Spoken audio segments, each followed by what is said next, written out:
Marlène et Jean-Claude sommes très heureux de te présenter une émission très spéciale afin de comprendre les faits d'actualité. Merci pour ta fidélité. Merci d'être encore là, afin qu'ensemble nous puissions continuer d'étudier la parole de Dieu. Le thème de ce jour est « Adorer la bête ». Nous avons deux références. Apocalypse chapitre 13, Apocalypse 13, les versets 7 et 8. Apocalypse 13, les versets 7 et 8.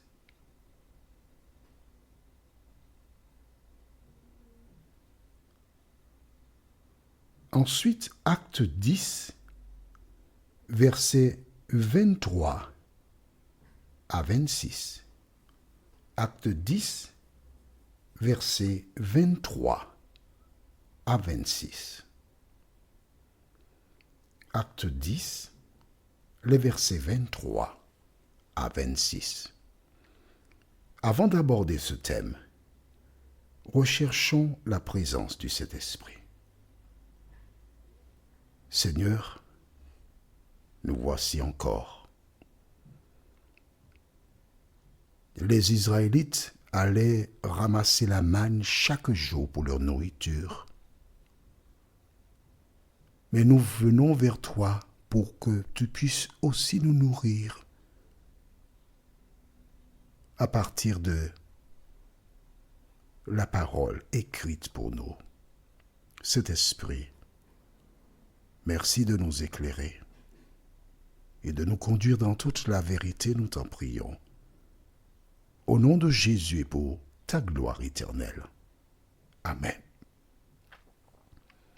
Nous avons vu qu'un blasphème, c'est quand quelqu'un s'approprie le titre de Dieu, se fait passer pour Dieu. Un humain est un humain. Jésus prit la forme humaine, mais Jésus était Jésus. Donc Jésus était Dieu. Écrit dans ton cahier, Ésaïe chapitre 9, verset 5. Et dans Ésaïe 9, verset 5, il est clairement indiqué car un enfant nous est né. Et cet enfant, on l'appellera conseiller, Dieu fort, prince de la paix. C'est Jésus de Nazareth. D'accord? Bien. Voilà donc pourquoi il pouvait dire « Moi et le Père, nous sommes un ». Et parce qu'il avait tenu ce langage, les Juifs prirent des pierres pour le lapider, pour le tuer, parce que c'est un blasphème. Tu ne prendras point le nom de l'Éternel, ton Dieu, en vain. C'est le 3e commandement qui se trouve au livre de Exode, chapitre 20, verset 7. Écris ça dans le cahier. Mais si, il faut savoir pourquoi. Pourquoi on voulait lapider Jésus? Parce que il a dit, moi et le Père, nous sommes un. Eh bien oui, il a pris le nom de Dieu enfin. On voulait le lapider. D'accord? Aujourd'hui, nous voyons quoi? Adorer la bête. Rappelle-toi, qu'est-ce que la bête? Nous avons vu que la bête, c'est un royaume, une puissance. Alors, tu n'as pas besoin de passer près d'une école maternelle un dimanche matin pour avoir la compréhension. En clair, tu n'as pas besoin d'aller à l'école pour comprendre ça. C'est tellement simple. Le royaume qui a persécuté les chrétiens, qui va encore persécuter les chrétiens, ce royaume s'approprie le nom de Dieu. Je ne peux pas faire un schéma pour toi, c'est trop simple. Alors, que dit la Bible? Lisons au livre d'Apocalypse chapitre 13, les versets 7 et 8.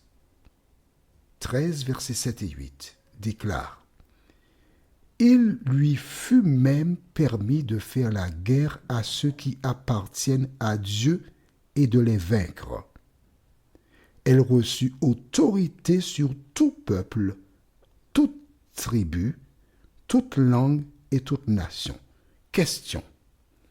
Pourquoi cette puissance fera-t-elle la guerre à ceux qui appartiennent à Dieu? Dis-moi pourquoi. Explique-moi. C'est très facile. Qui a donné à la bête son pouvoir?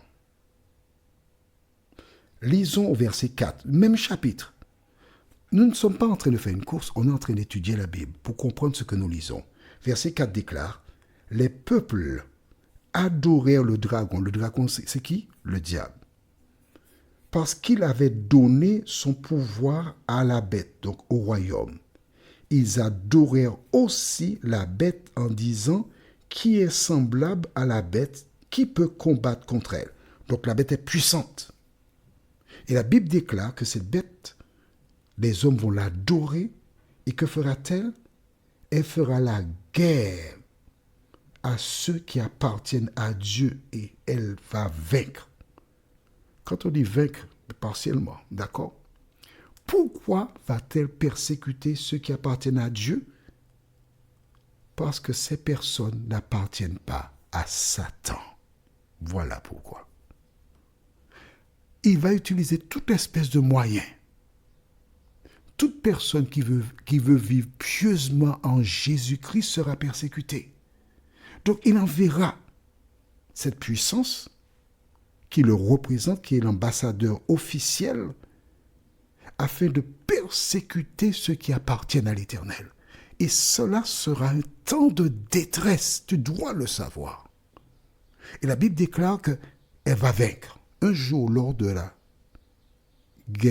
Seconde Guerre mondiale, mon père me raconta qu'il y avait une école qui formait des jeunes femmes. Et ces dernières devaient se préparer pour panser les blessés et tout en le faisant, leur parler de Jésus, apporter de l'espoir avant qu'ils ne meurent. Et un jour, voilà, un escadron est arrivé. Ils ont cerclé l'école en question. Il y avait 100 jeunes filles dans l'école. Ils ont dit, bon, voilà, nous allons placer une Bible à l'entrée. Tous ceux qui marchent sur la Bible auront la vie sauve. Ceux qui ne le font pas seront tués. Vous avez 10 minutes pour vous préparer. Elles mirent donc toutes des robes blanches. Elles chantèrent, elles prièrent et elles s'exhortèrent. La première qui sortit avança.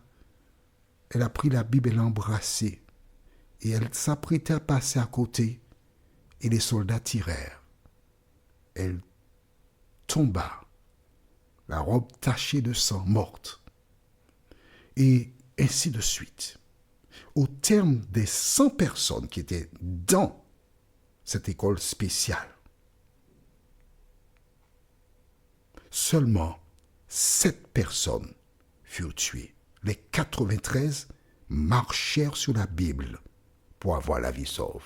Le jour vient où l'ennemi fera pareil, pire peut-être. Que feras-tu? Lisons maintenant le verset qui suit.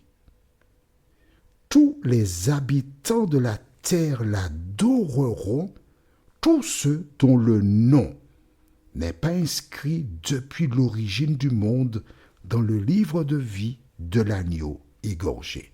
Ça ne veut pas dire que Dieu a déjà prédisposé des personnes, ni prédestiné quiconque. Dieu sait ceux qui lui seront fidèles. Et il est important pour toi de savoir que tous les habitants de la terre adoreront la bête, excepté ceux qui sont fidèles à l'Éternel. Donc cette puissance joue un rôle important sur la terre.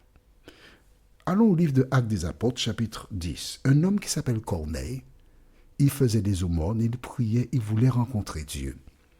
Dieu envoie un ange pour lui dire, écoute, va chercher un homme qui s'appelle Pierre. Il lui a donné l'adresse où se trouvait Pierre. Et pendant que les soldats allaient vers Pierre, Dieu montra à travers un rêve, un tableau, afin que Pierre sache qu'à partir de maintenant, qu'il n'y a pas de personne qui ne soit pas sacrée ou pure. Du temps de Jésus, On évitait les autres nations parce qu'ils étaient considérés comme impurs. Mais à travers cette vision que Dieu donna à Pierre, il lui révéla qu'à partir de maintenant, il n'y a plus de question de personnes impures. Ainsi, quand les hommes arrivèrent, ils posaient des questions. Ils cherchaient Pierre. Pierre s'est fait connaître. Et que fait-il? Qu'est-ce qui s'est-il passé? Lisons à partir du verset 23. Alors Pierre les fit entrer et les logea. Le lendemain, il se leva et partit avec eux. Quelques-uns des frères de Jaffa l'accompagnèrent. Ils arrivèrent à Césarée le jour suivant. Corneille les attendait. Il avait invité sa parenté et ses amis intimes. Alors Pierre entra. Corneille, qui était venu à sa rencontre, se jeta à ses pieds et se prosterna. Ok? Corneille est venu et s'est prosterné devant Pierre. C'est ça qui est écrit là. Est-ce que tu as bien vu ça? Verset 26. Mais Pierre le releva en disant, « Lève-toi, moi aussi, je suis un humain. » Amen. Pierre, la porte de Jésus. On est venu se prosterner devant lui. Il a dit à l'homme, « Lève-toi. » Non, non, non, non, non. Je suis un humain. En clair, tu ne dois pas te prosterner devant un humain, mais seulement devant l'Éternel. Rappelle-toi, le diable avait dit à Jésus, dans Matthieu 4, versets 8 et 9, nous avons vu cela, écris ça dans ton cahier. Matthieu 4, versets 8 et 9. Si tu te prosternes et m'adores, je te donne toutes ces choses.